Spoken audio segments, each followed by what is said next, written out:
Saya akan memanggil Bapak Presiden Soekarno, Presiden NKRI yang pertama yang menjadi akar sejarah bangsa. Saya akan panggil untuk memberikan informasi yang lebih tajam. Bismillahirrahmanirrahim. Assalamualaikum warahmatullahi wabarakatuh.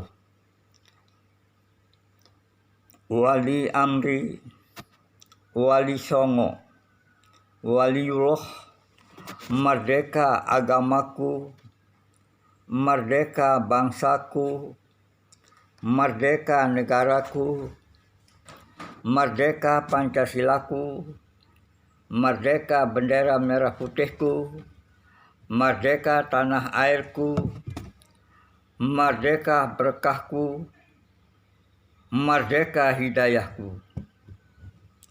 Sekali merdeka tetap merdeka, sekali merdeka tetap merdeka, sekali merdeka tetap merdeka, sekali di udara tetap di udara, sekali berdikari tetap berdikari.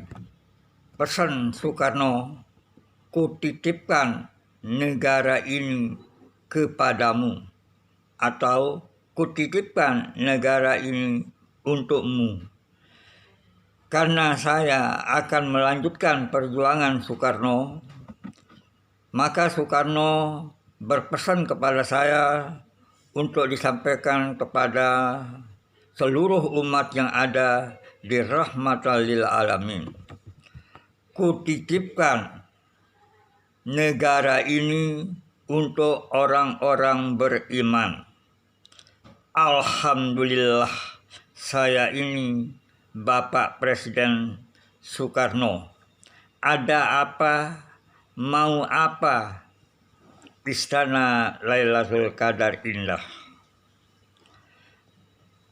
Bapak Presiden Soekarno, karena saya sudah mendapat kepercayaan penuh dari Bapak lewat konsep-konsep Nusantara, saya akan menurunkan 21 budaya malu.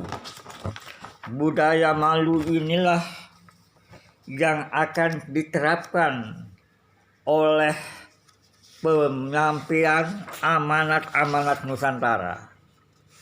Amanat Nusantara ini perlu dibudayakan, perlu diperhatikan, perlu diresapi, perlu dimantapkan.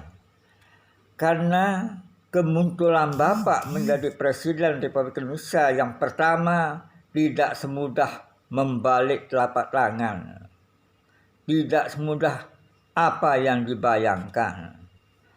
Coba kita bayangkan sejarah Bapak. Tidak semudah membalik telapak tangan untuk menyerang terhadap Belanda dan Jepang. Tapi berkat bimbingan Allah, maka Bapak Presiden Soekarno tidak menjadi malu terhadap rakyat bangsa Indonesia. Sehingga Bapak menjadi Presiden Republik Indonesia yang pertama dengan perjuangan yang sangat gigih, kerjasama dengan tokoh-tokoh nasional. Sekarang karena Bapak sudah diberikan kepercayaan penuh, saya sebagai pelanjut yang bernama Sultan Alam Akbar Surah Khalifatul Rasul Amirul Mukminin, dengan kata lain Sultan Syahrin, akan menyampaikan 21 budaya malu agar negara ini menjadi malu terhadap apa yang tidak sesuai dengan yang kita harapkan. Budaya malu itu ada 21 budaya malu. 1. Malu tidak mengucapkan salam bila bertemu dengan sesama. 2. malu tidak menjawab salam apabila sesama mengucapkan salam. 3. Malu tidak mengenal diri. Ini poin daripada rahasia. 4. Malu tidak mengenal jati diri. 5. Malu tidak mengenal harga diri. 6. Malu tidak mengenal ilmu sejati yang ada pada diri. 7. Malu tidak mengenal bunda sejati yang dirahasiakan di Pulau Lombok oleh sebuah buku yang bernama Sorga Itu Hilang. Buku ada pada diri penyampai amanat. 9.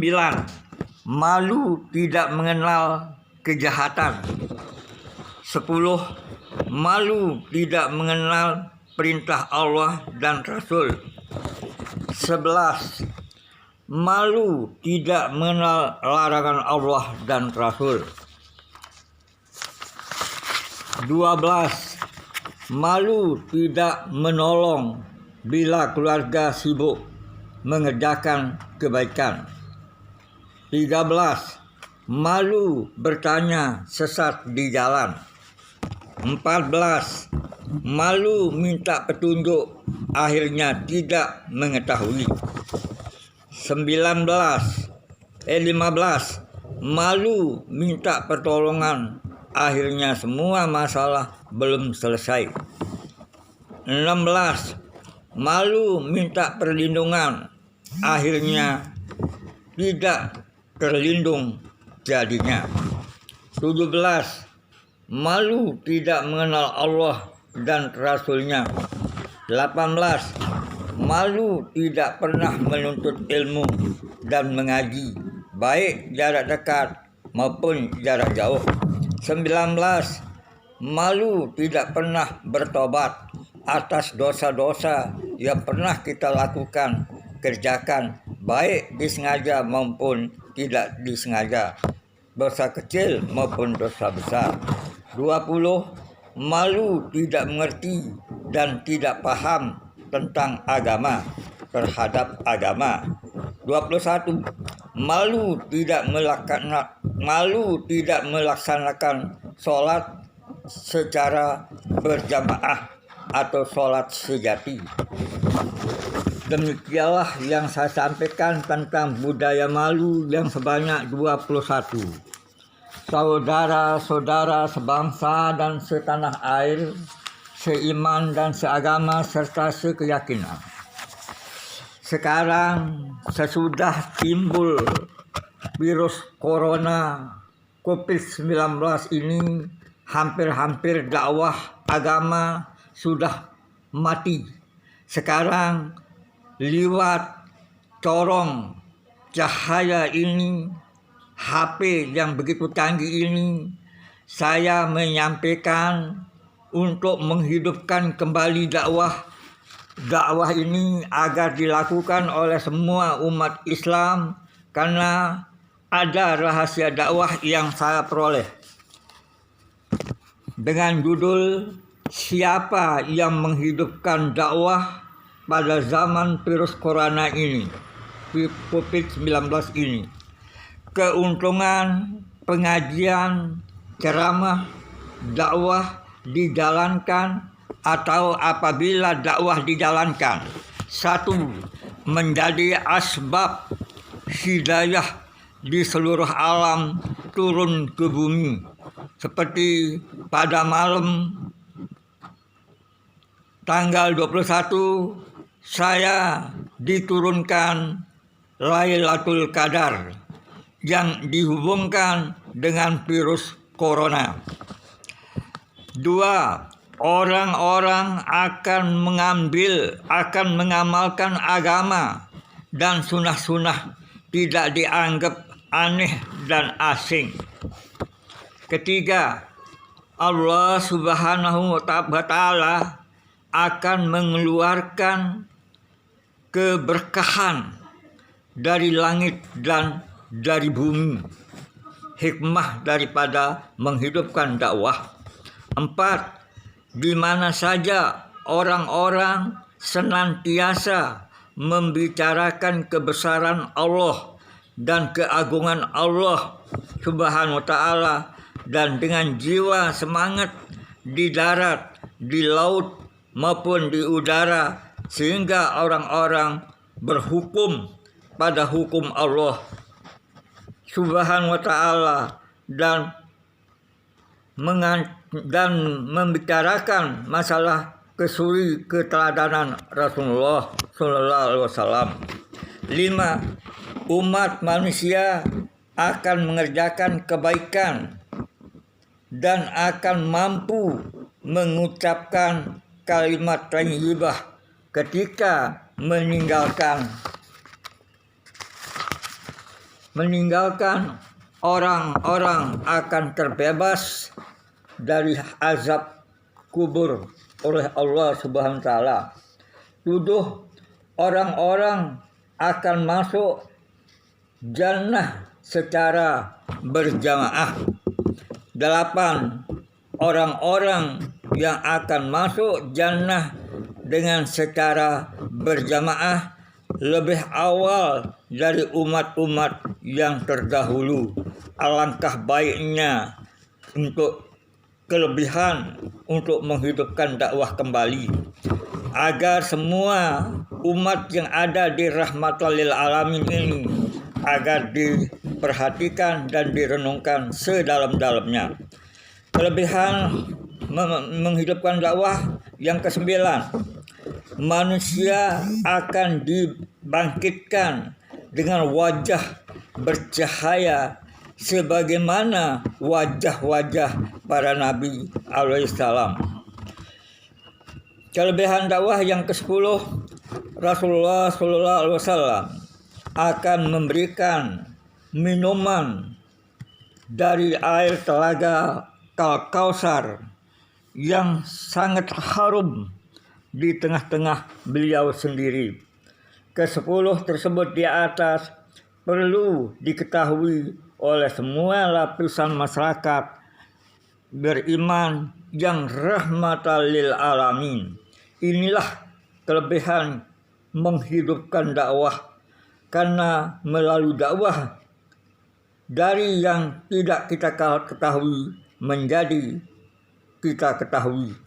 Saudara-saudara sebangsa dan setanah air, seiman dan seagama serta sekeyakinan, saya sebagai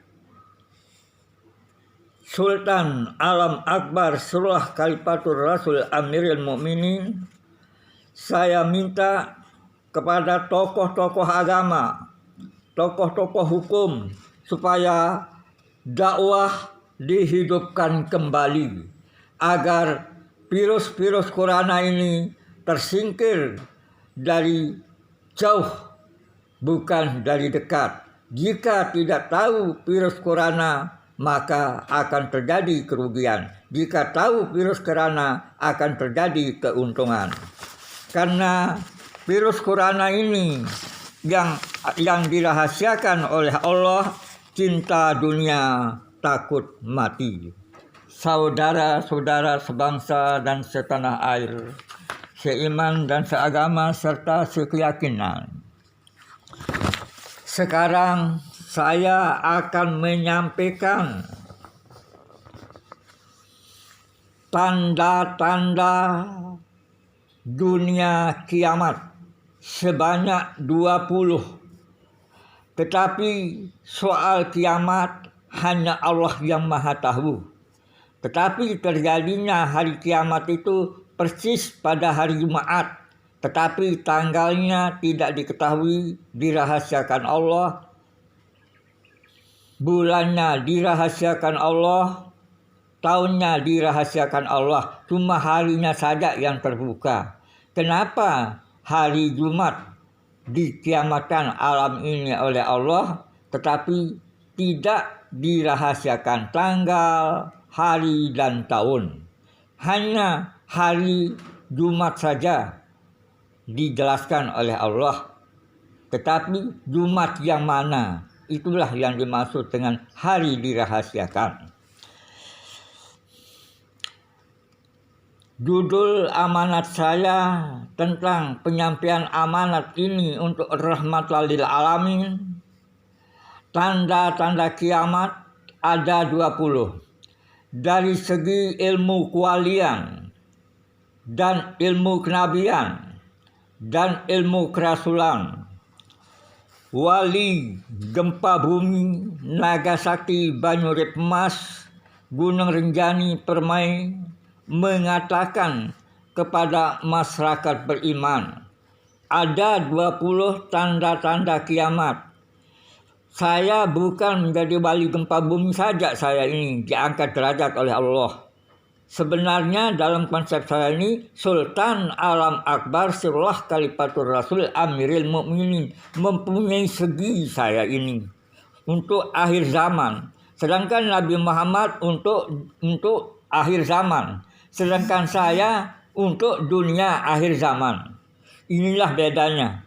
Nabi Muhammad, Nabi yang terakhir, Nabi Muhammad untuk akhir zaman. Sedangkan saya ini Sultan Alam Akbar Sirullah Khalifatur Rasul Amiril Mukminin untuk dunia akhir zaman. Ada dunianya di sana.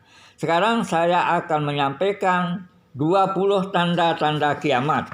Supaya diharap bagi semua umat yang ada di rahmatan lil alamin, baik umat yang berkerukunan hidup, umat beragama, umat Islam, umat Hindu Dharma, umat Kristen, Katolik, dan Buddha, semua umat ini adalah akan diperbaiki oleh Sultan Alam Akbar Sirullah Khalifatur Rasul Amiril Mukminin. Tetapi tanda-tanda kiamat ini harus dipahami oleh semua umat. Jangan tepat-tepat putus asa walaupun saya menyampaikan tanda-tanda kiamat, karena Allah Maha Cinta kepada rahmatan lil alamin dan Allah Maha Cinta pada isi alam dan isi dunia yang fana ini. Tanda-tanda kiamat yang pertama, 1. Matahari terbit dari barat. 1. Matahari terbit dari barat. 2. Manusia tidak lagi mensuarakan kebenaran. 3. Perempuan menyamar seperti laki-laki. 4. Perbuatan zina dianggap biasa dan dilakukan secara terang-terangan. 5. Para ulama bohong semua, sudah tidak bisa dipercayai lagi oleh semua lapisan masyarakat beriman. 6. Manusia sudah tidak bisa beriman lagi. 7. Perempuan tidak menutup aurat lagi seperti hewan. 8. Manusia saling bermusuhan. 9. Adu domba di mana-mana. 10.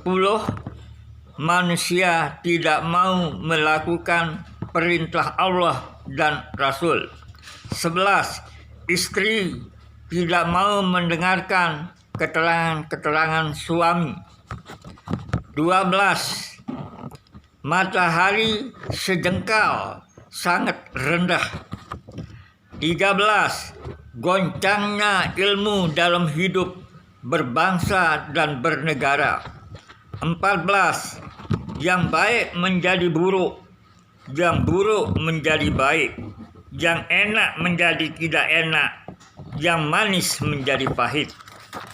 Saudara-saudara sebangsa dan setanah air, seiman dan seagama serta sekeyakinan, banyak yang tidak ingat kepada Allah, apalagi perintahnya dan larangannya tidak dihiraukan lagi.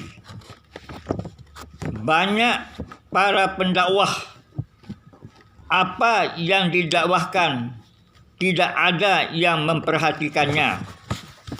Banyak terjadi perbuatan yang tidak terpuji, perbuatan maksiat merajalela. Banyak terjadi huru-hara yang kita tidak tahu sumbernya. Huru-hara itu terjadi di mana-mana. Manusia jika diberikan ilmu tidak ada yang memperhatikannya. 20. Bila alam mau berbicara atau bila alam mulai berbicara, termasuk juga tanda-tanda kiamat. Dalam penyampaian saya ini, nomornya saya rahasiakan, tidak lancang tidak lancang cara membacanya ini, karena saya juga mempunyai rahasia supaya jangan sampai tahun 2001 seperti tahun 2020. Itulah sebabnya tidak menyebut nomor yang saya bacakan. Saudara-saudara sebangsa dan setanah air, setelah sampai 20 maka saya sudah tidak bisa menulis karena dibantu oleh malaikat. Tulisan saya dalam konsep ini sehingga menjadi ular naga. Ular naga inilah yang dirahasiakan oleh kewalian saya yang diberi nama Wali Gempa Bumi Naga Sakti Banyurip Mas Gunung Renjani Permai. Inilah tanda-tanda kiamat yang sudah turun sesudah terbukanya, tergoncangnya keadaan umat pada zaman sekarang ini disebabkan oleh virus corona COVID-19. Jadi keadaan umat pada zaman COVID-19 ini, satu, dalam keadaan ketakutan, dalam keadaan gelisah, dalam keadaan cemas, dalam keadaan sedih, bahkan rasanya mau dijajah kembali seperti penjajahan zaman Belanda dan Jepang. Inilah pengkajian daripada tanda-tanda kiamat oleh Sultan Alam Akbar Surah Khalifatul Rasul Amiril Mukminin atau oleh Wali Gempa Bumi Naga Sakti Banyurip Mas Gunung Rinjani Permai. Percaya dengan tidaknya hanya Allah yang Maha Tahu. Saya sebagai pelanjut perjuangan dunia akhir zaman sudah menjelaskan secara sejelas-jelasnya sesuai dengan keterangan buku yang sangat indah yang dimiliki oleh Raden Ajeng Kartini, Habis Gelap Terbitlah Terang. Habis corona, pupik corona, terbitlah, muncullah mercusuar agama, bangsa, dan negara yang berada di Pulau Lombok untuk rahmatan lil alamin. Amin. Saudara-saudara sebangsa dan setanah air, seiman dan seagama serta sekeyakinan, saya akan belajar untuk tidak melihat konsep, karena konsep itu untuk meluruskan kata-kata yang sudah dilimpahkan oleh Presiden Soekarno dari langit ke-1 sampai ke istana Lailatul Qadar. Sedangkan bulan suci Ramadan sekarang ini saya tempatnya disambung Lailatul Qadar. Lailatul Qadar saya sekarang ini untuk bulan suci Ramadan ini yang belum sampai finish, saya diturunkan Lailatul Qadar di Pulau Lombok ini pada malam Kamis tanggal 21 tahun Ganjil.